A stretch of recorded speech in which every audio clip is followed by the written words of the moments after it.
Bonjour tout le monde. On avait envie de faire une petite capsule aujourd'hui pour sensibiliser les gens à la santé mentale au travail.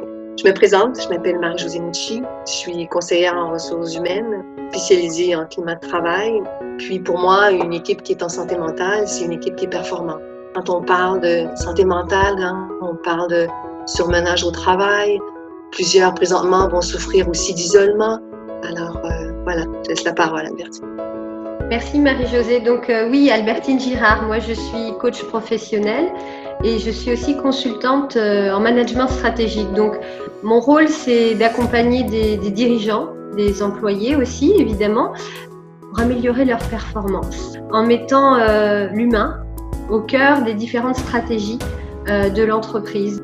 Cette deuxième vague, en sachant que 50% des Québécois disent vivre une détresse, qu'est-ce qu'on peut faire? Comment on peut les aider?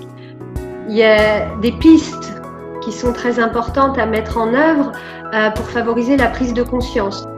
Point numéro 1, de leur dire nommer les émotions. Quand tu penses à ton travail, c'est quoi l'émotion qui monte? Une émotion positive ou c'est une émotion négative? Quand on parle d'épuisement professionnel, c'est plutôt une émotion négative qui monte. Donc ça peut être corrélé plutôt à de la tristesse, ça peut être de la frustration. On l'écrit simplement pour lui donner de la profondeur et faire qu'elle est bien réelle, pour pouvoir travailler en fait après avec ça. Une deuxième piste, c'est d'oser poser des questions, se poser des questions ou oser poser des questions aussi aux personnes qui nous entourent en fait. Qu'est-ce qui te préoccupe? Qu'est-ce qui t'empêche d'avancer? Quel changement tu aimerais? Par quoi tu penses que tu peux commencer? Et si tu avais une baguette magique, ce serait quoi ta situation idéale? Une dernière piste, évidemment, c'est aussi de se questionner soi sur c'est quoi notre authenticité au travail. Ce matin, j'animais une réunion, j'étais avec des collègues. Est-ce que ma conversation, elle était authentique? Est-ce que j'étais moi-même? C'était facile pour moi ou au contraire, peut-être que j'avais de la difficulté, j'avais du mal à me concentrer, j'arrivais pas à écouter. C'est des signaux.